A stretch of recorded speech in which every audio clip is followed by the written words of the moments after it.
Што според вас е тоа што итно треба да се сработи во Ѓорче? Треба нови улици, ново асфалтирање, нова подземна инфраструктура и канализација во Волково. Треба на некои места да ставиме нови тротоари, треба бекатон на некои улички. Треба да го осветлиме цело Ѓорче, бидејќи има некои улички што навистина веднаш заслужуваат приоритетно да бидат осветлени. И овие денови многу ми е драго што идам од врата на врата, ги посетувам сите домови во целата општина и ги слушам сите проблеми што ги имаат. Негде се работи за некој мал ситен проблем, негде се работи за нешто покрупно, но драго ми е што во програмата заедно што ја прават сите граѓани, има многу работи што веќе се самите граѓани се пронаоѓаат и дека тоа ќе биде постепено надминато со нови градинки. Исто така е тоа еден проблем во општината што насекаде го има, но инфраструктурата, нови улици, бидејќи јас сакам и можам да направам преку 100 нови улици во Ѓорче Петров. И сакам да направам еден момент каде што во Ѓорче Петров ќе нема неасфалтирана улица и да стигнеме до една фаза каде што ќе се бориме за уште помодерна општина, поурбана и да си ја сакаме најмногу општината Ѓорче Петров. Мисленовски здравата животна средина и чистиот воздух се теми кои што генерално мислам доминираат во понудите на кандидатите за градоначелник на овие избори. Вие најавивте проект Ѓорче без отпад. Какви ефекти очекувате од спроведувањето на? Многу е важна здравата средина, фала Богу, и екологијата. Јас вчера имав можност еден прес да имам со моите пријатели и од мојот тим засадивме неколку дрвца во Ѓорче Петров. Најавив дека ќе има и 10.000 нови садници во Ѓорче Петров, но ќе има и паркче во секоја мала. Зборам за паркчиња околу зградите на сите места каде што може да се направат. Јас ги имам извадено и по парцели, по катастарски, бидејќи сакам да видам каде е градежно земјиште, државно, приватно и така натака, но здрави отом потом ќе видиме присутни во секој мало, да направиме мини паркчиња, да направиме игралиште за деца, да направиме баскет игралишта, да ги осветлиме и да имаат едно пријатно катче сите граѓани на Ѓорче Петров. Многу е важно зеленивото и ова што го кажуваме Ѓорче без отпад, исто сите оние диви деponии што ги има во Ѓорче Петров, да ги изчистиме, да ги засадиме, да бидат зелени површини, но исто така и во делот на Лепенец да направиме рекреативни содржини. Исто така на сите излетнички места да ставиме нови урбани содржини, за да бидат поинтересни, за да примамливи народот да се собира. На некој начин поврзано со здравата животна средина, гасификацијата е исто така една од темите кои што наидуваат на добар прием кај граѓаните.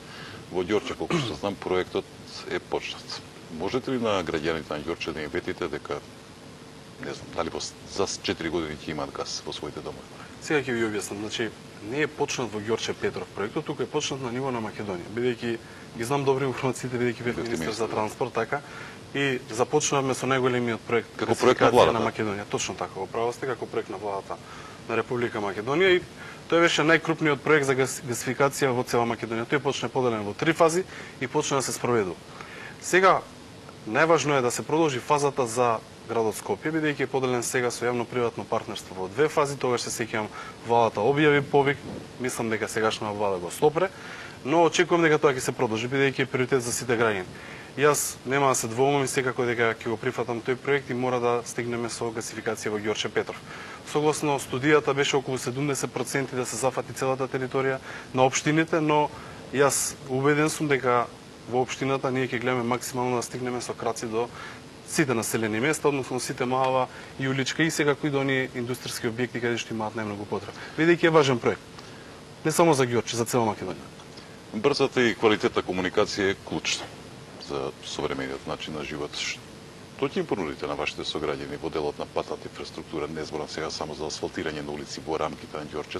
Ѓорче е сепак на периферијата на Скопје. Има доста во инфраструктурата. Јас би сакал секој граѓанин да погледне мојата програма, бидејќи предвидуваме преку 100 улици да бидат асфалтирани, но заедно со градоначалникот на град Скопје се договоривме и тоа го ставивме во програмата сите градски улици да ги реконструираме.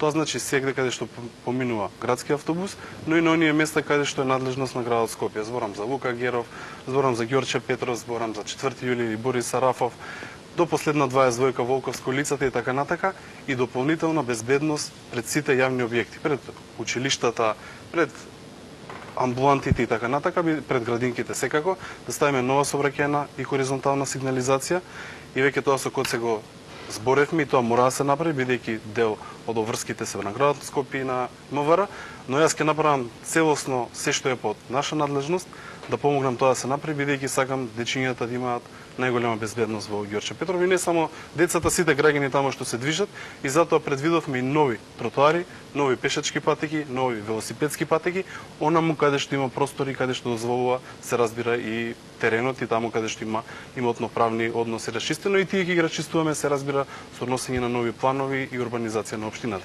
Исто така само една работа што е многу важна, исто така и во Хром ќе направиме од Хром до Нерези целосна нова велосипедска и пешачка патека. И тоа ќе биде едно прво катче каде што граѓаните исто така ќе можат и тамо да се движат. Многу проекти има, многу интересни проекти за Ѓорче Петров.